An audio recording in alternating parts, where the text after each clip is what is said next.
ഞങ്ങളെ എപ്പോഴും പറയുക ആൾക്കാർ വയനാട്ടിൽ നിന്ന് പെട്ടിയും പെറുക്കി വന്ന ടീംസ് എന്ന് പറയുക. അബുദാബിയിൽ ഒരു കമ്പനിയിൽ മാർക്കറ്റിംഗ് എഞ്ചിനീയറായിട്ടാണ് ഇപ്പം കറൻ്റ് വർക്ക് ചെയ്യുന്നത്.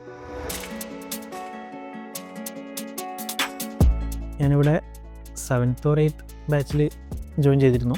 ഇവിടെ എത്തിപ്പെട്ടത് എങ്ങനെയാണെന്ന് വെച്ചാൽ നമ്മൾ ഫ്രണ്ട്സ് എല്ലാവരും വെറുതെ ഇടക്കരുത്. നമ്മൾ വയനാട്ടിൽ കൽപ്പറ്റ എന്ന ടൗണിൽ ഡെയിലി ഇങ്ങനെ വെറുതെ ഇടക്കുക, പ്രൊഡക്റ്റീവായിട്ടൊരു പരിപാടിയില്ല. അപ്പം ഇവരുടെ എല്ലാവരും കൂടി എന്തെങ്കിലും പഠിച്ചാലോ, എവിടേക്കെങ്കിലും ഒന്ന് ഒരുമിച്ച് നിൽക്കാനുള്ളൊരു ഇതിൽ ഞങ്ങൾ 7 ആൾക്കാർ ഇവിടെ കാലിക്കറ്റ് എന്തെങ്കിലും കോഴ്സ് എടുക്കാം എന്ന് പ്ലാൻ ചെയ്തത്. അങ്ങനെ ആദ്യം കുറേ കോഴ്സുകൾ നോക്കി. പിന്നെ മൈൻഡിലൊന്ന് അത്ര കട്ടിയുള്ള സാധനങ്ങളൊന്നും വേണ്ട, സിമ്പിളായി ഇപ്പം വർക്ക് ലോഡും ഇല്ലാത്ത സിമ്പിളായിട്ടുള്ളൊരു സാധനം തപ്പിക്കണ്ടിരിക്കുക. ഇങ്ങനെയാണ് ഡിജിറ്റൽ മാർക്കറ്റിംഗ് എത്തി.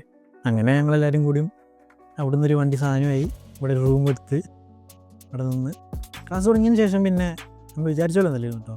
റീസാറാണെങ്കിലും ആണെങ്കിലും ആരാണെങ്കിലും പക്ക ഓക്കെ ആയിരുന്നു. പിന്നെ അതിന് ശേഷം ഞങ്ങളൊരു ഫാമിലി പോലെ അങ്ങനെയായിരുന്നു. ഞങ്ങളെ എപ്പോഴും പറയുക ആൾക്കാർ വയനാട്ടിൽ നിന്ന് പെട്ടിയും പെറുക്കി വന്ന ടീംസ് എന്ന് പറയുക.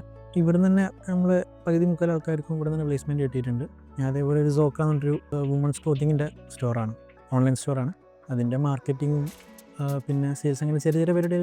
ഷോപ്പിഫൈ ആയിരുന്നു ഒരു മെയിൻ. അത് കഴിഞ്ഞ് അവിടെ നിന്ന് ഇറങ്ങി ഞാൻ എൻ്റെ നാട്ടിൽ തന്നെ കുറച്ച് വർക്ക് ചെയ്തു.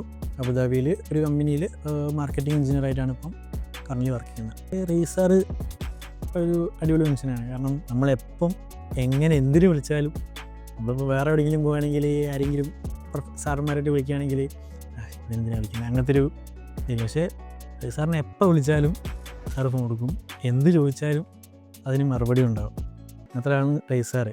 സാറെന്നുപരി നമുക്കൊരു ഫ്രണ്ട് ആയിട്ട് കാണാൻ പറ്റുന്നൊരു ആളാണ്. നല്ല വൈബായിരുന്നു എല്ലാവരും. ഈ ടീച്ചർ സ്റ്റുഡൻസ് എന്നുള്ളൊരു ഡിഫറൻഷ്യേറ്റ് ഒന്നും ഇല്ലായിരുന്നു.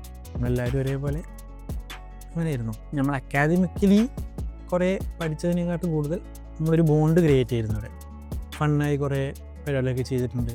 മെമ്മറബിൾ ആയിട്ടുള്ളൊരു സമയമായിരുന്നത്.